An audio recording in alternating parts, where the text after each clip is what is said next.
Welcome to the Billboard Mastery Podcast, where you will learn the correct way to identify, evaluate, negotiate, perform due diligence on, select the construction type, build, rent the ad space, and operate billboard signs. And now, here is your host, the guy that built from scratch the largest privately owned billboard company in Dallas-Fort Worth, Frank Rolfe. Sam Walton was a wizard of manipulating numbers. Have you ever noticed at a Walmart, everything is always 99 cents, but never rounded to the next dollar? Like instead of being $4, it's like $3.99. Walton was able to get into consumers' heads and make them feel things were a little more affordable at his stores because he would always have it down just by a few cents.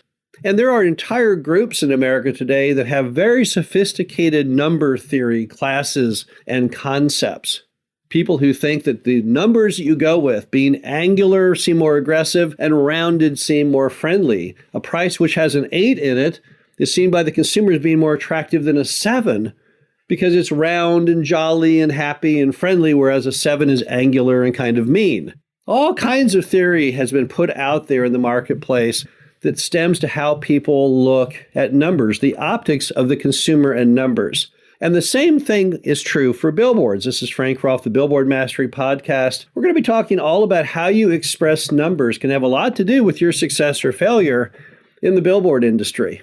Now, the first time you learn about manipulating numbers to your advantage is when it comes to talking about how many viewers see the billboard. Let's say you've got a billboard that you bought or that you're building, and it's on a highway and it has 30,000 viewers a day. So 30,000 people drive by that every day. Now remember, that number itself is a little misleading because the way they measure those kinds of numbers is by using traffic count.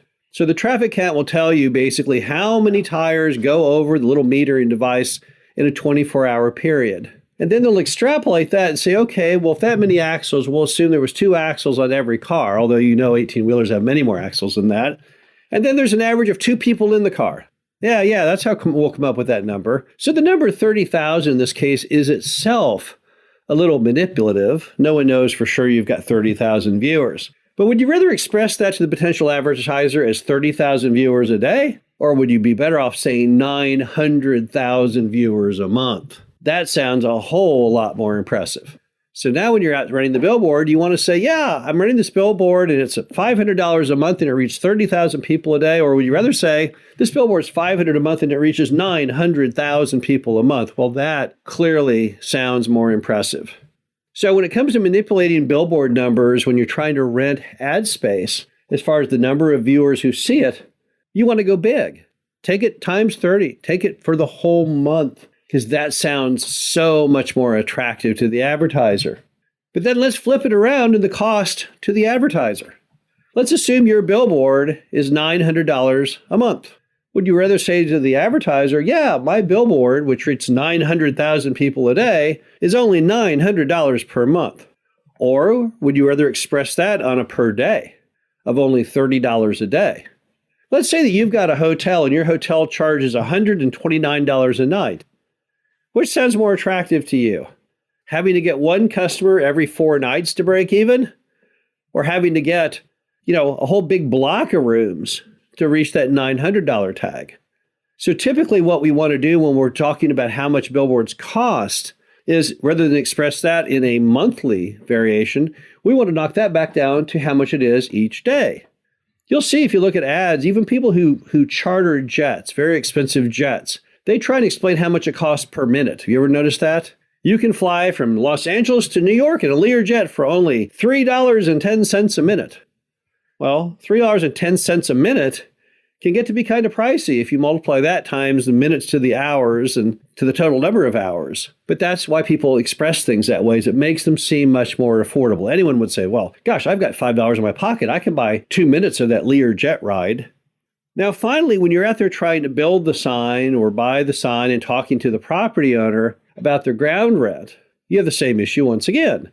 Let's assume the ground rent for the billboard has a base of $400 a month. Should we express that in daily?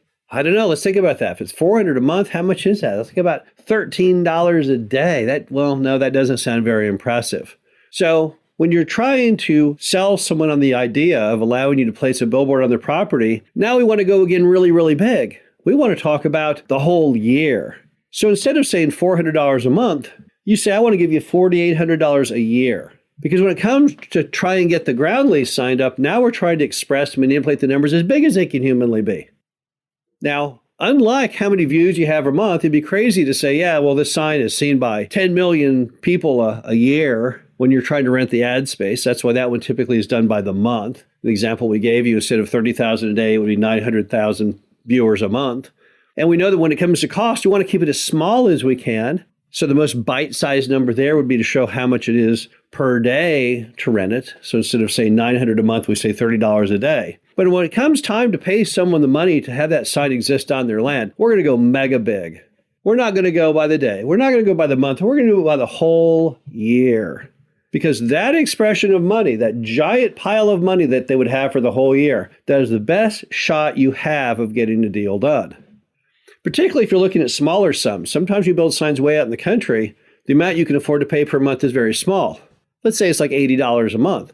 It's really hard to get someone to agree for you to have a sign on their land for $80 a month. But it sounds like a whole lot better if it's $1,000 a year, which would equate to $83.33 a month. The bottom line to it is that when you're doing your billboard numerical calculations, it all depends on the role of what you're trying to achieve, whether you want to go big or go small. But the important thing is to manipulate those numbers to help prove your point. You're trying to persuade someone of something, you need to use those numbers in a persuasive format themselves. And how you express those numbers can be the difference between success and failure in the billboard business. This is Frank Roth, the Billboard Mastery Podcast. Hope you enjoyed this. Talk to you again soon. Thank you for listening to the Billboard Mastery Podcast. Be sure to visit us at www.billboardmastery.com, where you can find past episodes of this show, plus an array of information to help you successfully build, buy, and operate billboard signs.